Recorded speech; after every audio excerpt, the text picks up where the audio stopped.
కడవరి కాలం అనే మా ఆధ్యాత్మిక కార్యక్రమానికి మిమ్మల్ని అందరినీ ఆహ్వానిస్తున్నాం. శాశ్వతమైన ప్రాణంతో మళ్ళీ ప్రేమిస్తున్నారు యేసు ప్రభు వారు. మన కొరకు ఆయన శిలువ మీద ప్రాణం పెట్టారు. ఆయన నమ్మిన వారు అందరికీ ఉచితంగా రక్షణ ఇస్తున్నారు. ఆ ప్రేమ గల యేసు ప్రభు వారు త్వరలో వస్తున్నారు రెండోసారి లోకానికి. ఆయన నమ్మిన వారందరినీ కూడా పరలోకం తీసుకువెళ్తారు. ఆ ప్రేమ గల యేసు ప్రభు నామంపేట మిమ్మల్ని అందరినీ కూడా మన కడవరి కాలం కార్యక్రమానికి ఆహ్వానిస్తున్నాను. ప్రియ సోదరి సోదరులారా, ఈ దినాన మనము ఈ అంశం గురించి ఈ దినాన్ని ధ్యానించబోతున్నాం. బైబిల్ గ్రంథం నుంచి ప్రార్థన చేసుకుని ఇది వాక్యంలో కొనసాగుదాం. పరిశుద్ధ ప్రేమ గల మా తండ్రి, మీకు స్తుతులు స్తోత్రాలు వందనాలు చెల్లిస్తున్నాం. మమ్మల్ని, మా కుటుంబాన్ని, మా సంఘాలని మీరు ప్రేమించి మమ్మల్ని క్షేమంగా ఉంచారు. మీకు స్తోత్రాలు చెల్లిస్తున్నాం ప్రభా. ఈ కార్యక్రమాన్ని వీక్షిస్తున్న ప్రతి వ్యక్తిని ప్రత్యేకంగా ఆశీర్వదించండి. ఈ పరిచర్య ముందు కొనసాగడానికి ఎవరైతే సహకరిస్తున్నారో వారందరినీ కూడా ప్రత్యేకంగా దీవించండి ప్రభా. ఈ లోతైన మర్మాలు తెలుసుకోవటానికి పరలోకపు జ్ఞానాన్ని మాకు ప్రసాదించండి. పరిశుద్ధాత్మతో మమ్మల్ని నింపండి. బైబిల్ గ్రంథంలో ప్రభువా ఏ వివరాలు చెప్పారో ఆ విషయాలు అర్థం చేసుకొని మేము మీకు యోగ్యమైన కుమారులుగా కుమార్తెలుగా జీవిస్తూ మీ రెండవ రాకడ మేము ఊహించిన దానికంటే త్వరగా వస్తుంది ప్రభువా. దాని కొరకు మేము అందరం కూడా సిద్ధపడే కృప దయచేయవలసిందని యేసు ప్రభు వారి పరిశుద్ధమైన నామమును బట్టి ప్రార్థిస్తున్నాను తండ్రి, ఆమేన్. ప్రియ సోదరి సోదరులారా, యేసు ప్రభు ఈ లోకంలో జీవించినప్పుడు బోధించారు. ఈ విషయాలు మనం మత్తయి సువార్త 24వ అధ్యాయం 6వ వచనంలో యుద్ధాలు వస్తాయి అని ప్రభువారు ముందుగానే హెచ్చరించారు. మత్తయి సువార్త 24వ అధ్యాయం 25వ వచనంలో దేశం పైకి దేశం, రాజ్యం పైకి రాజ్యం వస్తుందని, అనగా యుద్ధాలు జరుగుతాయని ప్రభువారు ముందుగానే హెచ్చరించారు. ఇవన్నీ కూడా రెండవ రాకడకు సూచన. ఇది నాన్న ప్రియ సోదరి సోదరులారా, బైబిల్ గ్రంథంలో అనేకమైన వివరాలు ఉన్నాయి. గాబ్రియేలు దూత గారు దర్శనంలో ప్రత్యక్షమయ్యి దానియేలు ప్రవక్తకి చెప్పారు. ఈ విషయాలు మనం దానియేలు గ్రంథం 11వ అధ్యాయం 2వ వచనంలో మనం గమనిస్తున్నాం. దానియేలు ఈ పారసీక దేశంలో ఇంకా 4 రాజులు వస్తారు. ఆ 4వ రాజు తక్కిన పారసీక రాజులందరికంటే కూడా ధనికుడు. ఆయన చాలా గొప్పవాడుగా ఉంటాడు. ఆయన ఎంతో ధనంతో వర్ధిల్తాడు అందరికంటే కూడా, అందరు రాజుల కంటే కూడా అని చెప్పబడినది. కనుక ప్రియ సోదరి సోదరులారా, బైబిల్ గ్రంథంలో చెప్పబడిన ఆ పారసీక రాజులు, పూర్వకాలంలో పారసీక దేశం అనగా ఇంగ్లీష్లో పర్షియా అంటున్నారు. ఇంకా అనేక మంది పర్షియన్ లాంగ్వేజ్ అంటున్నారు ఇంగ్లీష్లో. అదే రీతిగా పర్షియన్ గల్ఫ్ అంటున్నారు ఇంగ్లీష్లో. అనగా ఇంకా ఆ పర్షియా అనే మాట ఇంగ్లీష్లోనూ తక్కిన భాషల్లో కూడా కొనసాగుతూనే ఉన్నది. కనుక బైబిల్ గ్రంథంలో చెప్పబడిన ఆ యొక్క పర్షియా దేశం. కనుక ప్రియ సోదరి సోదరులారా, ఈ విషయాన్ని మనం గమనించాలా. దానియేలు ప్రవక్తకు దర్శనంలో ఒక పొట్టేలు కనిపించింది. దాన్ని గొర్రెపోతు కూడా అంటున్నాం కదా మనం. దానికి 2 కొమ్ములు ఉన్నాయి. ఆ 2 కొమ్ములు కూడా పొడవుగా ఉన్నవి. ఒక కొమ్ము బాగా పొడవుగా ఉన్నది, రెండవ కొమ్ము కాస్త పొట్టిగా ఉన్నది. ఈ వివరాలు దానియేలు గారు దర్శనంలో చూశారు. కానీ ఆ పొట్టేలు ఏమిటి, దానికి ఉన్న 2 కొమ్ములు ఏమిటి, దాని యొక్క వివరణ ఆయనకు అర్థం కాలేదు. కనుక గాబ్రియేలు దూత గారు ఈ వివరాలు చెప్పారు. దానియేలు గ్రంథం 8వ అధ్యాయం 3వ వచనంలో ఈ పొట్టేళ్ళ గురించి, ఆ 2 కొమ్ముల గురించి చెప్పబడ్డవి. అయితే దానియేలు గారికి ఆ పొట్టేలు ఏమిటో 2 కొమ్ములు ఏమిటో ఆయనకు అర్థం కాలేదు. కనుక దానియేలు గ్రంథం 8వ అధ్యాయం 20వ వచనంలో గాబ్రియేలు దూత గారే వివరణ ఇచ్చారు. ఏమని? దానియేలు, నీవు చూచిన ఆ పొట్టేలు, ఆ గొర్రెపోతు, దానికి ఉన్న 2 కొమ్ములు కూడా మాదీయ రాజులు, పారసీక రాజులు. మాదీయులు, పారసీక రాజులు. కనుక ఖచ్చితంగా దానియేలు గ్రంథంలోని ప్రవచనాల్లో అనేకమైన విషయాలు యొక్క దేశం గురించి చెప్పబడ్డవి. వట్టి దానియేలు గ్రంథంలోనే కాదు సమా, యెషయా గ్రంథంలో, ఎస్తేరు గ్రంథంలో, ఎజ్రా గ్రంథంలో, నెహెమయా గ్రంథంలో అనేకమైన విషయాలు ఈ పారసీక రాజులు అనగా దేశం గురించి చెప్పబడ్డాది. కనుక ప్రియ సోదరి సోదరులారా, మనము గాబ్రియేలు దూత దానియేలు ప్రవక్తతో చెప్పిన ఆ 4 పారసీక రాజులు ఎవరు అనే విషయాన్ని దానియేలు గ్రంథం 11వ అధ్యాయం 2వ వచనంలో కాస్త లోతుగా వివరాలు తెలుసుకుందాం. పారసీక రాజుల్లో మొట్టమొదటి వాడు కోరేషు రాజు. ఆయన ప్రపంచం అంతటిని కూడా, ఆ దినాల్లో ఉన్న ప్రపంచాన్ని క్రీస్తుపూర్వం 538 నుంచి క్రీస్తుపూర్వం 530 సంవత్సరం వరకు పాలన చేశారు. అంతకుముందు ఆ పారసీక దేశాన్ని పరిపాలించారు. తర్వాత 538లో ఆయన ప్రపంచం అంతటిని కూడా పరిపాలించడం ప్రారంభించాడు. ఆయన తర్వాత ఆయన కుమారుడు క్యాంబయసిస్ అంటున్నారు చరిత్రకారులు. ఆ క్యాంబయసిస్ రాజు గారు క్రీస్తుపూర్వం 530 నుంచి 522 సంవత్సరం వరకు ఆయన పాలన చేశారు. ఆయన తర్వాత ఆయన బావమరిది అనగా కోరేషు రాజు గారి యొక్క కుమార్తెని చేసుకున్న వ్యక్తి కోరేషు రాజు యొక్క అల్లుడు. ఆయన పేరు కూడా దర్యావేషే, ఇంగ్లీష్లో డేరియస్ అంటున్నాం. ఆయన పారసీకుడు అనగా పారసీకుడైన దర్యావేషు రాజు గారు చరిత్రకారులు ఎంతో గొప్పవాడు అంటున్నారు. ఇంగ్లీష్లో ద గ్రేట్ అంటున్నారు, డేరియస్ ద గ్రేట్ అంటున్నారు.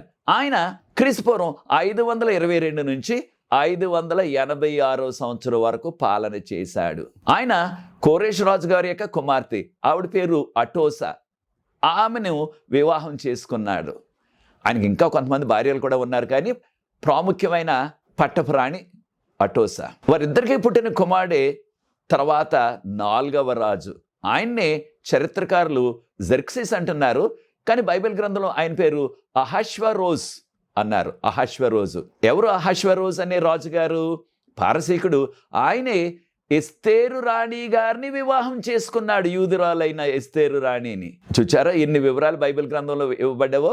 ఆయన అనగా అహష్వరోజు రాజు గారు క్రీస్తుపూర్వం 486 నుంచి 465 సంవత్సరం వరకు పాలన చేశారు. చరిత్ర చెప్పేది ఏమిటంటే, ఈ 4వ రాజు అహష్వరోజు, ఆయన్నే జెర్క్సిస్ అని కూడా అంటున్నారు చరిత్రకారులు. ఆయన అందరికంటే కూడా చాలా ధనికుడు. ఆయనకున్న బంగారం, వెండి, వజ్రాలు, రత్నాలు, ముత్యాలు అవన్నీ కూడా ఇక ఎవ్వరికి కూడా, ఏ రాజుకు కూడా అంత ధన సంపద లేదు అని చరిత్రకారులు చెప్తున్నారు. ఆయన పెద్ద సామ్రాజ్యం. ఆయన గ్రీకు దేశం నుంచి, అది ఐరోపాలో ఉన్నది, యూరోప్ అంటున్నాం ఇంగ్లీష్లో, అక్కడి నుంచి మన దేశం భారతదేశం వరకు కూడా ఆయన పాలన చేసినట్లుగా చారిత్రక ఆధారాలు ఉన్నాయి. కనుక ప్రియ సోదరి సోదరులారా, చూచారా, దేవుడు ఈ రాజులు పుట్టకముందే దేవుడు ఈ విషయాలు బైబిల్ గ్రంథంలో మనకి వివరాలు అందించారు. కనుక ప్రియ సోదరి సోదరులారా, ఈ విషయాలు మనం గమనించాలా. ఎప్పుడైతే కోరేష్ గారు ప్రపంచమంతటికి రాజు అయ్యారో క్రీస్తుపూర్వం 538 సంవత్సరంలో, అప్పుడు ఆయన దానియేలు ప్రవక్త గారిని ప్రధానమంత్రిగా పెట్టుకున్నారు. చూచారు, ఒక యూదుడిని కోరేషు రాజు గారు, ఆయన పారసీకుడైనప్పటికీ యూదుడైన దానియేలు ప్రవక్తని ప్రధానమంత్రిగా పెట్టుకున్నాడు. అప్పుడు దానియేలు ప్రవక్త గారు యెషయా గ్రంథాన్ని తీసుకుని రాజుగారి దగ్గరికి వెళ్ళి, రాజా చూడండి, మా మత గ్రంథంలో, యెషయా అనే మత గ్రంథంలో మీ పేరు రాయబడ్డది. మీరు పుట్టకముందే రాజు అయిన కోరేషు గారు 150 సంవత్సరాలకు ముందు మీ పేరు ఇక్కడ రాయబడ్డది. చూడండి, యెషయా గ్రంథం 45 అధ్యాయం 1వ వచనంలో మీ పేరు కోరేషు అని చూపించారని మనకి యూదుల చరిత్ర చెప్తుంది. ఎప్పుడైతే కోరేషు రాజు గారు ఆయన పేరు ఈ యూదుల మత గ్రంథంలో చూచాడో, దానితో పాటు ఆయన పుట్టకముందే కనీసం 150 సంవత్సరాలు, 150 సంవత్సరాలకు ముందుగానే ఈ మాటలు రాయబడ్డాయి, నా పేరు రాయబడ్డదని చూచి ఆశ్చర్యపోయి, ఎలా తెలుసు ఆయనకి అనగానే, మా దేవునికి సమస్తం తెలుసు రాజా, ఆయనే వివరించారు. కనుకనే ఆ వ్యక్తిని, అలాగ ముందుగా జరగబోయే విషయాలు చెప్పే వ్యక్తిని మేము ప్రవక్త అంటాం అని వివరించారని మనకి చరిత్ర చెప్తుంది. దానికి ఆయన ముగ్ధుడైపోయి, ఆశ్చర్యపడిపోయి, ఆయన ఈ బైబిల్ గ్రంథం బోధిస్తున్న దేవుడు, ఆయన్ని పాత నిబంధనలో యెహోవా అంటున్నాం, క్రొత్త నిబంధనలో యేసు ప్రభు అంటున్నాం. ఈ దేవుని ఎడల ఎంతో విశ్వాసం ఆయన కనపరిచినట్లుగా మనకి చరిత్ర చెప్తుంది. యెషయా గ్రంథం 45 అధ్యాయం 1వ వచనంలో మనం గమనించినట్లయితే దేవుడు వివరించారు ముందుగానే, నేను అభిషేకించిన నా అభిషక్తుడు కోరేషు, ఆయన పుట్టకముందే 150 సంవత్సరాల ముందు, అతనికి నేను ఎవరో తెలియకపోయినప్పటికీ నేను ఎన్నుకున్నాను, ఈ రాజ్యాలన్నీ అతని చేతికిస్తాను, ఈ యొక్క ధననిధులన్నీ అతని చేతికిస్తాను అని ప్రభువు చెప్పారు. యెషయా గ్రంథం 45 అధ్యాయం 1-5 వచనాల్లో. కనుక దానియేలు ప్రవక్త గారు కోరేషు రాజు దగ్గర ప్రధానమంత్రిగా పనిచేశారు. కోరేషు రాజు యొక్క 3వ సంవత్సరంలో దానియేలు గ్రంథం 10వ అధ్యాయం 1వ వచనంలో ఉన్న ఆ దర్శనం వచ్చింది. ఎప్పుడు? కోరేషు రాజు యొక్క 3వ సంవత్సరం అనగా అది క్రీస్తుపూర్వం 536 సంవత్సరం. క్రీస్తుపూర్వం 536 సంవత్సరంలో దానియేలు గ్రంథంలో ఉన్న ఈ 10వ అధ్యాయం 11వ అధ్యాయంలో ఉన్న విషయాలన్నీ కూడా దేవుడు దర్శనం ద్వారా తెలియజేశారు. ఈ యొక్క కోరేషు రాజు గారు చాలా ఉన్నతమైన వాడు, పెద్ద మనసు గలవాడు. ఆ దినాల్లోనే, ఎప్పుడు?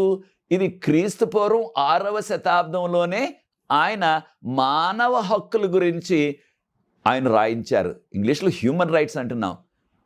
దీన్ని ఒక సిలిండర్ ఆకారంలో ఉన్న దాని మీద రాయించారు. ఈనాటికి కూడా అది భద్రపరచబడి లండన్లో ఉన్న బ్రిటిష్ మ్యూజియంలో పెట్టారు దాన్ని.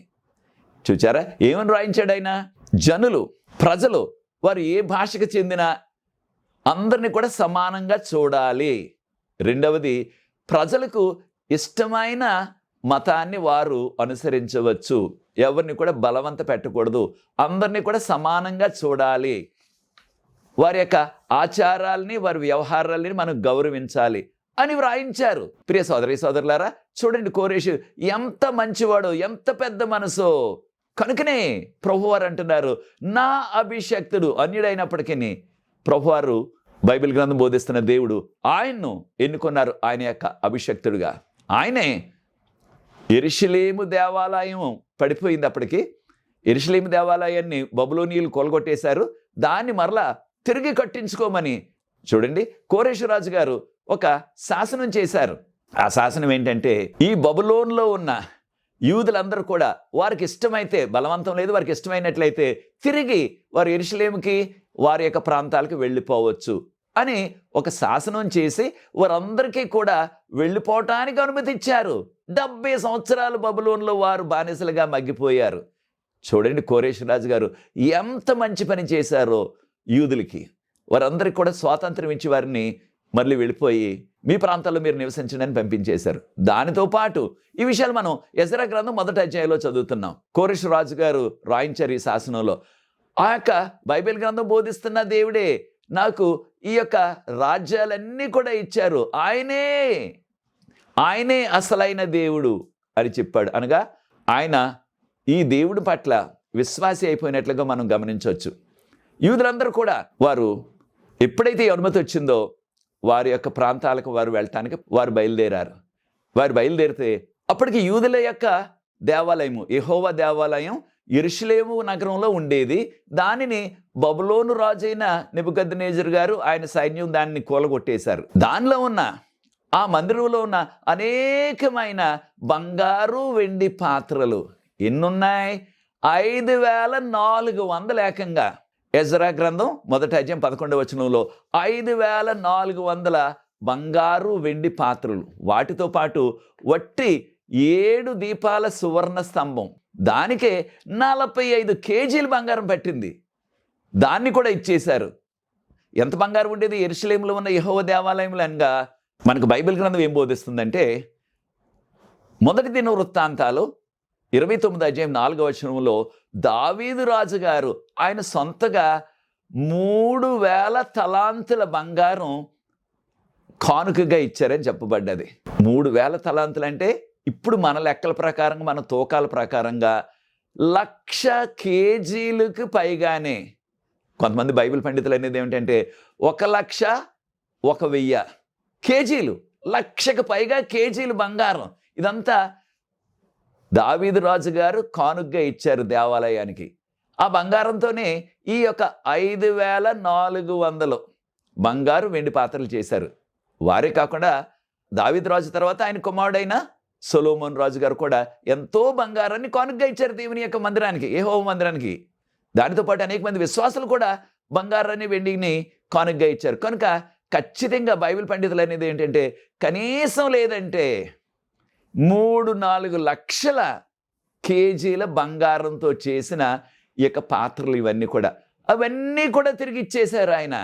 చూడండి ఎంత పెద్ద మనసో చూడండి. ప్రియ సోదరి సోదరులారా, మీరు యెరూషలేముకి వెళ్ళిపోవచ్చు అని అనుమతి ఇవ్వటం చాలా సులభం. కానీ ఇంత బంగారం 3-4 లక్షల కేజీలు కనీసం మీరు ఎంతలో తక్కువగా చూసుకున్నా సరే 3 లక్షల కేజీలు బంగారంతో చేసిన ఇవన్నీ కూడా పాత్రలు, ఉపకరణాలు అవన్నీ కూడా ఇచ్చేశారు. ఎంత మంచి మనసో, పెద్ద మనసో చూడండి. ప్రియ సోదరి సోదరులారా, దానియేలు ప్రవక్త గారు పెద్ద వయసులో మరణించినప్పుడు ఆ దానియేలు ప్రవక్త గారిని ఈ దేశంలోనే అప్పటి రాజధాని షోషాను, ఆ షోషాను ప్రక్కనే ఉన్న నది, ఊలాయి నది, ఆ నది ఒడ్డునే ఆయన సమాధి చేశారని చరిత్ర చెప్తుంది. ఈనాటికి కూడా దానియేలు ప్రవక్త గారి యొక్క సమాధి ఆ నది ఒడ్డునే ఉన్నది. అనేక మంది క్రైస్తవ సోదరులు కూడా ఈ యొక్క సమాధిని ప్రతిదినం కూడా దర్శిస్తున్నారు అక్కడ. అనగా ఒక విషయాన్ని మనం నేర్చుకుంటున్నాం. అదేంటంటే యేసు ప్రభు వారు త్వరలో వస్తున్నారు రెండోసారి. మనం ఊహించిన దానికంటే ఆయన రాకడ త్వరలో ఉన్నది. కనుకనే అనేకమైన భయంకరమైన రాకడ సూచనలన్నీ కూడా మన చుట్టూ కూడా జరుగుతున్నవి. దాంతోపాటు యుద్ధాలు కూడా. ఆ రాకడ సూచనలో ఒక సూచన యుద్ధాలు, భూకంపాలు అవి జరుగుతున్నవి. అయితే యేసు ప్రభు రెండోసారి వచ్చినప్పుడు ఎవరైతే ప్రభువు నమ్ముకుని ఆయన వాక్యపు వెలుగులో, ఆయన 10 ఆజ్ఞల వెలుగులో జీవిస్తారో వారందరూ కూడా చనిపోయి ఎన్ని సంవత్సరాలు అయినప్పటికీ, మట్టి అయిపోయినప్పటికీ దేవదూతలు వచ్చి వారిని మరలా బ్రతికిస్తారు మహిమ శరీరాలతో. అనగా రెండవ రాకడ దినాన్న దానియేలు ప్రవక్త గారు ఎక్కడి నుంచి లేస్తారు? దేశం నుంచి మహిమ శరీరంతో లేస్తారు. దేవునికి స్తోత్రం. భక్తుడైన దానియేలు ప్రవక్త అక్కడే సమాధి చేయబడ్డారు. అయితే ఈ విషయాన్ని మనం దానియేలు గ్రంథం 12:13 ప్రభు అన్నారు, దానియేలు నీ విశ్రాంతి తీసుకో, ఆఖరి దినాన్న మరలా నీవు లేచి నీ యొక్క ప్రతిఫలాన్ని పొందుతావు దానియేలు అన్నారు. అనగా ప్రతి విశ్వాసి కూడా రెండవ రాకడ దినాన లేచి ఆయన మన కొరకు సిద్ధపాటు చేసిన ఆ జీతాన్ని మనం అందుకోబోతున్నాం. ఏంటి ఆ జీతం? నిత్య జీవం, పరలోక రాజ్యం, జీవ కిరీటం. కనుక ప్రియ సోదరి సోదరులారా, అనేకమైన వివరాలు మనకు ఉన్నాయి బైబిల్ గ్రంథంలో. కోరేషు రాజు తర్వాత రాజు, ఆయన కుమారుడే క్యాంబైసిస్ గారు. ఆయన క్రీస్తుపూర్వం 530 నుంచి 522 వరకు పాలన చేసి ఆయన మరణించారు. ఆయన తర్వాత 3వ రాజు గారు, ఆయన కోరేషు రాజు యొక్క అల్లుడు గారు, ఆయన పేరు డేరియస్ ద గ్రేట్, దర్యావేషు. ఈయన పాలన క్రీస్తుపూర్వం 522 నుంచి క్రీస్తుపూర్వం 486 వరకు చాలా సుదీర్ఘమైన పాలన. దాదాపుగా 48 సంవత్సరాలు పాలన చేశారు ఆయన. ఈయనే కోరేషు రాజు గారి యొక్క కుమార్తె అయిన అటోషాన్ని వివాహం చేసుకున్నారు. అయితే ఈయన కూడా యూదులకి చాలా సహకరించారు, చాలా సహాయం చేశారు.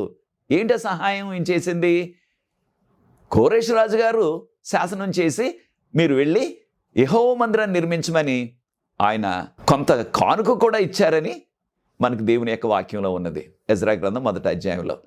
అయితే వారు ప్రారంభించారు, కానీ ఇశ్రాయేలీలకు చుట్టూ ఉన్న వారి విరోధులు అనగా సమరయులు, మోయాబీయులు, ఆమోనీయులు, ఫిలిస్తీయులు వారందరూ కూడా అడ్డుపెట్టేశారు.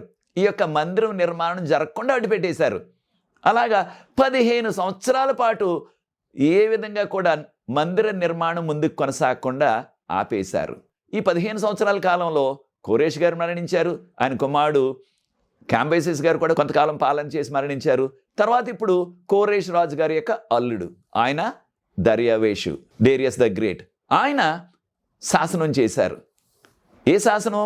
యూదుల యొక్క మందిరం, యెహోవా మందిరాన్ని మీరు దీన్ని వెంటనే త్వరగా దీన్ని నిర్మించాలా అని శాసనం చేశారు. ఆ శాసనాన్ని మనం ఎజ్రా గ్రంథం 6వ అధ్యాయం ప్రార్థనాపూర్వకంగా చదవండి. ఎజ్రా గ్రంథం 6వ అధ్యాయం ప్రార్థనాపూర్వకంగా చదివితే దానిలో ఏ రీతిగా ఈ యొక్క యెహోవా మందిరాన్ని త్వరగా కట్టాలో అని దర్యావేషు రాజు గారు శాసనం చేశారు. ఒట్టి శాసనమే కాదు, ఆయన ఆ శాసనంలో రాసింది ఏంటంటే, అప్పటికి గవర్నర్ గారు తత్నాయ్ అని ఒక గవర్నర్ గారు, ఆ గవర్నర్ గారికి ఈ శాసనంలోనే గవర్నరు, నీవు ఈ మందిరానికి అవసరమైన ఎంత డబ్బైనా సరే నీవు నాకు వస్తున్న అనగా రాజుగారికి ప్రజలు కడుతున్న ఆ పన్నుల్లో నుంచి చెల్లించు. అనగా రాజుగారు యెహోవా మందిరం కట్టడానికి అవసరమైన డబ్బంతా కూడా రాజుగారికి వచ్చిన ఆ యొక్క పన్నుల్లో నుంచి ఇచ్చారనమాట. చూచారా ఎంత పెద్ద సహాయం చేశారు ఆయన? నీకు అనుమతిస్తున్నారు, మీరు కట్టుకోండి అని ఒట్టి మాట చెప్పడమే కాదు సుమా, దానికి కావాల్సిన ద్రవ్యం అంతా కూడా మీరే ఇవ్వండి రాజుగారి యొక్క డబ్బులో నుంచి అని గవర్నర్ గారికి శాసనం చేసేశారు. ఇంకేమేమన్నారు? ప్రతిరోజు కూడా ఆ యొక్క బలి అర్పణకు ప్రతిదినం కూడా అవసరమైన ఎద్దులు, గొర్రె పిల్లలు అన్నింటినీ కూడా, ఈ విషయాలు మనకి ఎజ్రా గ్రంథం 6వ అధ్యాయం 9వ వచనంలో. దానితో పాటు బలి అర్పణకు అవసరమైన నూనె, ద్రాక్షరసాన్ని కూడా ఇవ్వండి అని, ఏ లోటు కూడా చేయొద్దు, ప్రతిదినం కూడా ఇవ్వాలా అని చెప్పారు. ఒకవేళ నేను చేసిన ఈ శాసనాన్ని మీరు లోబడకుండా మీరు ఆలస్యం చేసినట్లయితే శిక్ష వేస్తానన్నారు ఏకంగా. ఎజ్రా గ్రంథం 6వ అధ్యాయం 11వ వచనంలో మరొక విషయాన్ని కూడా చెప్పారు ఆయన. మీరు ఈ విధంగా వారి యొక్క బలి అర్పణకు కావాల్సిన ఆ పశువులన్నింటినీ, జంతువులన్నింటిని కూడా ఇచ్చినట్లయితే యూదులు రాజుగారి కొరకు, రాజుగారి యొక్క కుమారుల కొరకు, రాజు యొక్క పాలన కొరకు, ఆయన యొక్క జీవితం కొరకు వారు ప్రార్థనలు చేస్తారు దేవునికి. ఈ ఆధ్యాత్మిక సత్యాన్ని కూడా మనం నేర్చుకోవాలా. మన యొక్క పాలకుల కొరకు మనం ప్రతిదినం కూడా వారి క్షేమం కొరకు ప్రార్థన చేయాలి. అయితే ఒకవేళ దర్యావేషరాజు గారు చేసిన ఈ యొక్క శాసనంలో ఏమని రాసి ఉన్నదంటే, ఒకవేళ ఈ యొక్క శాసనాన్ని మీరు పట్టించుకోకపోయినట్లయితే, ఈ శాసనానికి మీరు లోబడకపోయినట్లయితే మీకు శిక్ష వేస్తాను, మీ ఇళ్ళని కూడా పడగొట్టేసి వాటిని పెంటగొప్పగా చేసేస్తాను. ఆ విధంగా ఎవరైతే ఈ శాసనాన్ని పాటించట్లేదో, దానికి లోబట్టలేదో, దానికి అడ్డు చెప్తున్నారో, దానికి వ్యతిరేకంగా ఉన్నారో వారిని ఉరి తీయించేస్తాను అని ఆయన శాసనంలో రాసేశారు. ఈ విషయాన్ని ఎజ్రా గ్రంథం 6:11 చదువుతున్నాం. చూచారా, చాలా కఠినంగా ఉన్నది శాసనం.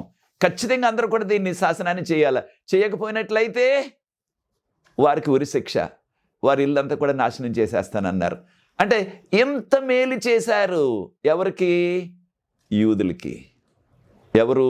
పారసీక రాజు. ఈ శాసనం ఎప్పుడైతే వచ్చిందో అప్పుడు యూదులందరూ కూడా ఎంతో సంతోషంతో త్వరగా ఆ యొక్క దేవాలయాన్ని, దీన్నే రెండవ దేవాలయం అంటున్నాం. మొదటి దేవాలయం సొలొమోను రాజు గారు కట్టించింది. ఆ సొలొమోను రాజు గారు కట్టించిన దేవాలయాన్ని నెబుకద్నెజరు రాజు గారు బబులోను సైన్యం పడగొట్టేశారు. క్రీస్తుపూర్వం 586 సంవత్సరంలో చరిత్ర విషయాన్ని చెప్తుంది. కనుక వీరు కడుతున్నది రెండవ దేవాలయం. యూదులందరూ కూడా ఎంతో సంతోషంతో త్వరగా ఈ యొక్క దేవాలయాన్ని కట్టడం ప్రారంభించారు. 5 సంవత్సరాలు పట్టిందంటే ఈ 5 సంవత్సరాల్లో దేవాలయం నిర్మాణం పూర్తయిపోయింది. ఎంత ఎత్తు ఈ దేవాలయం? ఈ దేవాలయం యొక్క ఎత్తు 90 అడుగులు, దాని వెడల్పు కూడా 90 అడుగులు. అది కోరేష్ రాజు గారే చెప్పారు ఎజ్రా గ్రంథం 1వ అధ్యాయంలో, ఇంత ఎత్తు ఉండాలి, ఇంత పొడవు ఉండాలని. ఈ యొక్క మందిరం 90 అడుగులు ఎత్తు ఉండాలా, 90 అడుగులు వెడల్పు ఉండాలని ఆయనే రాసేశారు శాసనంలో. ఆ విధంగానే వారు చేశారు. ఈ యొక్క దేవాలయాన్ని ప్రారంభించినప్పుడు, దేవాలయాన్ని ముగించినప్పుడు కూడా అప్పటికి యూదుల యొక్క గవర్నర్ గారు జెరుబ్బాబేలు, అప్పటి ప్రధాన యాజకుడు, హై ప్రీస్ట్ అంటున్నాం ఇంగ్లీష్లో, ఆయన జోషువా గారు. అప్పుడు 2 ప్రవక్తలు ఉండేవారు. ఒక ఆయన పెద్ద వయసులో ఉన్న హగ్గాయి ప్రవక్త, రెండవ వ్యక్తి చిన్న వయసులో ఉన్న జకర్యా ప్రవక్త, యవనస్తుడు. ఈ 2 ప్రవక్తల యొక్క పర్యవేక్షణలో ఈ మందిరాన్ని పూర్తి చేశారు. మనకున్న చారిత్రక ఆధారాల ప్రకారంగా క్రీస్తుపూర్వం 515లో దీన్ని మరలా దేవుని కొరకు ప్రతిష్ఠించారు. దేవునికి స్తోత్రం. చూచారా, దీని అంతటికి కూడా సహకారం చేసింది ఎవరు? ఖచ్చితంగా పారసీక రాజులు. ఇంత వారు సహోదర భావంతో, పెద్ద మనసుతో వారు కలిసిమెలిసి జీవించారు. ఈ యొక్క దర్యావేషు రాజు గారు, డేరియస్ ద గ్రేట్ అంటున్నాం ఇంగ్లీష్లో, ఆయన పర్సిపోలస్ అని చక్కని ఒక నగరాన్ని నిర్మించారు. ఈనాటికి కూడా ఉన్నది ఈ నగరం. దాంతోపాటు ఆయన ఒక పెద్ద ప్రజా దర్బార్ అన్నమాట. దాన్ని అపాదానా హాల్ అంటున్నారు. అపాదానా హాల్ ఈనాటికి ఉన్నది. ఆ అపాదానా హాల్లో 10,000 మంది కూర్చోవచ్చు ఒకేసారి. అనగా ప్రజలందరినీ కూడా కలుసుకోవటానికి, ఏ దేశాన్ని నుంచి వచ్చినా సరే ఆయన కలుసుకోవటానికి ఈ యొక్క హాల్లో, అపాదానా హాల్లో కలుసుకునేవారు. చక్కగా దీన్ని ఇంత ఘనంగా నిర్మించారు ఆ దినాల్లోనే. దాంతోపాటు ఈ యొక్క దర్యావేషు రాజు గారే బిహిస్టన్ అని ఒక శాసనాన్ని రాయించారు. ఇది క్రీస్తుపూర్వం 522 సంవత్సరంలో రాయించారు. బిహిస్టన్ అనే ఒక పర్వతం ఉన్నది. అక్కడ ఆ పర్వతం మీద చెక్కించారన్నమాట శాసనాన్ని. ఏమని? ఈ యొక్క దర్యావేషు రాజు గారు ఏ రాజులనైతే ఓడించారో, ఏ రాజులైతే, ఏ దేశాలైతే ఆయనకు పన్ను కడుతున్నారో ఆ యొక్క వివరాలన్నీ కూడా దీనిలో వ్రాయించారు. కనుక ప్రియ సోదరి సోదరులారా, ఈ యొక్క శాసనాన్ని సర్ హెన్రీ రోలిన్సన్ అని 1835 నుంచి 1843 సంవత్సరం వరకు ఈ శాసనాన్ని ఆయన చూచి దాన్ని వివరాలు రాశారు. అది 3 భాషల్లో రాశారని చెప్పబడేది. ఒకటి పర్షియన్ భాష, రెండోది ఈలమైట్ భాష, ఈలమీయులు భాష, మూడవది బబులోను భాష. 3 భాషల్లో రాయించారు. అనగా ఎంత వారు ప్రజలకు ఎంతో సేవ చేశారు. దాంతోపాటు చక్కని పాలన అందించారు. దాంతోపాటు యూదులకు ఎంతో వారు సహకరించి వారిని సొంత కుటుంబంగా వారిని ఆదరించారు ఆ దినాల్లో. చాలా విచారం ఏమిటంటే, ఇప్పుడు ఈ 2 దేశాలకు కూడా పచ్చగడ్డి వేస్తే మంట వచ్చేస్తుంది. అంతగా వారికి విభేదాలు వచ్చేసాయి. ప్రియ సోదరి సోదరులారా, సాతాను ఇవన్నీ కూడా ఈ విధంగా విపరీతమైన పరిస్థితులు, యుద్ధానికి కారకుడెవరు? సాతాను. బైబిల్ గ్రంథంలో సాతాను ఆదిలోనే పరలోకంలోనే యుద్ధం చేశాడని ప్రకటన గ్రంథం 12వ అధ్యాయం 7వ వచనంలో మనకి వివరాలు ఉన్నవి. కనుక ప్రియ సోదరి సోదరులారా, ఈ యుద్ధాలు అవి ఎక్కడ జరిగినప్పటికీ రెండవ రాకడకు సూచన. ప్రభు త్వరగా వస్తున్నారు. ఈ యొక్క దేశం గురించి అనేకమైన విషయాలు ఉన్నాయి కనుక వచ్చే ఎపిసోడ్లో కూడా మనం నేర్చుకుందాం. ప్రియ సోదరి సోదరులారా, మనం ఎవరైనప్పటికీ ఏ భాష అయినా అందరినీ కూడా మనము సహోదరి సహోదరులాగా ఆదరించి ఆప్యాయతతో శాంతి సమాధానంతో జీవించాలా. కారణం ప్రభు నమ్ముకున్న విశ్వాసులుగా మనము ఆయన బిడ్డలుగా, ఆయన కుమారులుగా శాంతిని మనం కోరుకోవాలా, మనం ప్రార్థించాలా శాంతి సమాధానాల కొరకు. అటువంటి నిర్ణయం నీదైనట్లయితే నాతో ఏకీపించండి. ప్రార్థించి ఈ మొదటి ఎపిసోడ్ ముగిస్తాను. ప్రార్థన. పరిశుద్ధ ప్రేమ గల మా తండ్రి, మీకు స్తుతులు స్తోత్రాలు వందనాలు చెల్లిస్తున్నాను. మిమ్మల్ని నమ్ముకున్న మేము పెద్ద మనసుతో వారితో శాంతి సమాధానాలతో జీవిస్తూ, మీకు యోగ్యమైన కుమారులుగా కుమార్తెలుగా జీవిస్తూ, అవసరమైన ఆధ్యాత్మిక సిద్ధపాటు చేసుకుని మీరు అక్కడ కొరకు సిద్ధపడి త్వరలో మీరు వచ్చినప్పుడు మీ రాజ్యంలో ఎత్తబడే ఆ జనాంగులు మేమందరం ఉండే కృప దయచేయమని ఈ కార్యక్రమం వీక్షిస్తున్న ప్రతి వ్యక్తిని దీవించండి. ఈ పరిచయం ముందు కొనసాగడానికి ఎవరైతే సహకరిస్తున్న వారందరూ కూడా ప్రత్యేకంగా దీవించమని యేసు ప్రభువు వారి పరిశుద్ధమైన నామమును బట్టి ప్రార్థిస్తున్నాను తండ్రి, ఆమేన్. ప్రియ సోదరి సోదరులారా, ప్రభు మిమ్మల్ని ప్రేరేపించినట్లయితే ఈ పరిచయం ముందు కొనసాగడానికి మీరు సహకరించండి. ఈ పరిచర్యలో పాలుభాగస్తులు అవ్వండి. మనకు ప్రార్థనా బృందం ఉన్నది.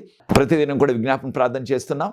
అనేకమైన జవాబులు ప్రవేశిస్తున్నారు. ఈ అవకాశాన్ని మీరు కూడా సద్వినియోగం చేసుకోండి. ప్రభు మిమ్మల్ని ప్రత్యేకంగా దీవించుగాక. 2వ ఎపిసోడ్లో మరికొన్ని విషయాలు నేర్చుకోబోతున్నాం. God bless you.